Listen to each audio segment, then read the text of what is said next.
Hi everybody, it's Susan Ibach and I'm here to share another neat trick inside Visual Studio for you. Now this is a trick I discovered a few years ago, long ago when Sarah Ford had her blog of tips and tricks in Visual Studio. And it's a wonderful tip because it's very well hidden, but I find it really useful, especially if you do a lot of searches. I like to use the find in files occasionally when I need to make changes to my code. I've got an application here that's working with to-do items, and maybe I need to make a change to the definition of what a to-do item is. So I do my CTRL+SHIFT+F, which should launch the Find in Files. Here we go. So that brings up Find in Files. You can also bring this up under the Edit menu, Find in Files. And I want to search for to-do item. Maybe I need to change the definition of that item, or maybe I've changed the definition and I want to check one of the references to it. When I say go ahead and do my find, the results appear in a find window at the bottom of my screen. Now if you go down to this window, what you're going to notice is that the results first display the file path, where the file is that contains that search string that I was looking for. So you get this really long path name, and then way over here on the right hand side, sometimes off the edge of the screen depending on how long your file path is. So after I have that whole file path listed, then I finally get to the information I care about, and that's the actual file name where the string was located. And I also love that code preview so I can see where in the code that particular string was located. That's going to make it easier for me to find the particular references to to-do item that I'm looking for.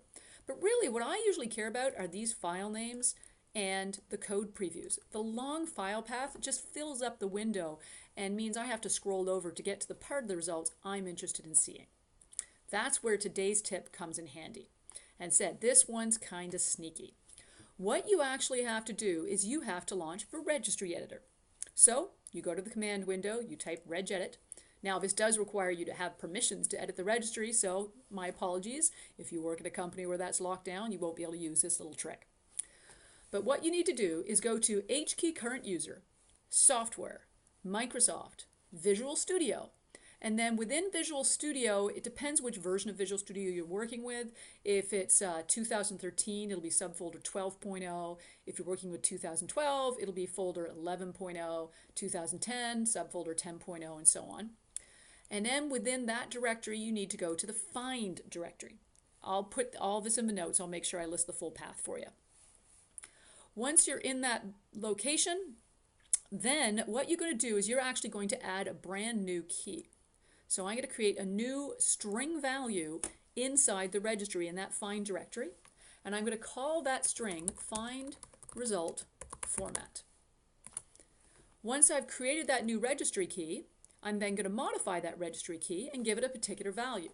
The value I specify is going to determine how results are displayed inside my Find Results window in Visual Studio.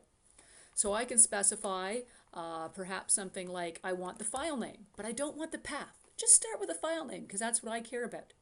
But I do want the file extension. $F is for file, $E is for extension. Then I do also want to display the line number perhaps and what column my search string was found in.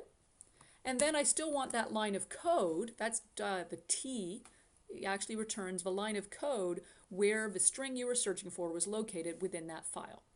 And then I'm just going to add a nice carriage return at the end so that my results are nice and tidy inside the output window. Kind of cryptic, I promise I'll put some stuff in the notes below so you can remember the different syntax.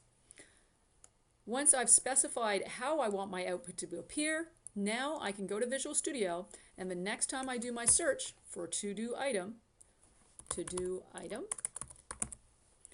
a find all, and look at those results in my window. So much cleaner, so much tidier, focusing right in on what I care about. There's my file name, and there's the text I was searching for.